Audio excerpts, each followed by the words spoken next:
અમદાવાદમાં ડ્રગ્સ નાબૂદી માટે યુવાનોએ મહોલ્લા સભા શરૂ કરી ડ્રગ્સમાંથી બહાર આવવા કલાકો સુધી સમજાવે છે. અમદાવાદના ગોતામાં પોલીસ કોન્સ્ટેબલે 3 વર્ષની બાળકી તથા પત્ની સાથે 12મા માળેથી જમ્પ લાવી આપઘાત કર્યો. સરદાર વલ્લભભાઈ પટેલ આંતરરાષ્ટ્રીય એરપોર્ટથી કનેક્ટેડ 6.34 કિલોમીટરની રૂટ પર તાજ સર્કલથી 750 મીટરની ટનલ બનશે.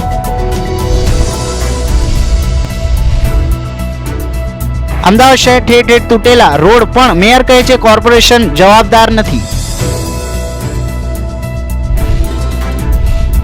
વહેલાલ કેનાલમાં નહાવા પડેલા નરોડાના 3 મિત્રો ડૂબી જવાથી મોત. એક જ એપાર્ટમેન્ટમાં રહેતા મિત્રો વહેલાલ ગયા હતા.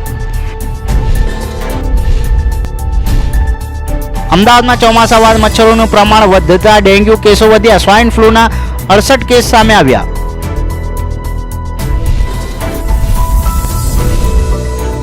નરોડાથી પરિવાર વતન ગયો અને ઘરમાંથી $300 સહિત 11 લાખની ચોરી. પાડોશીએ ચાવી આપી હતી.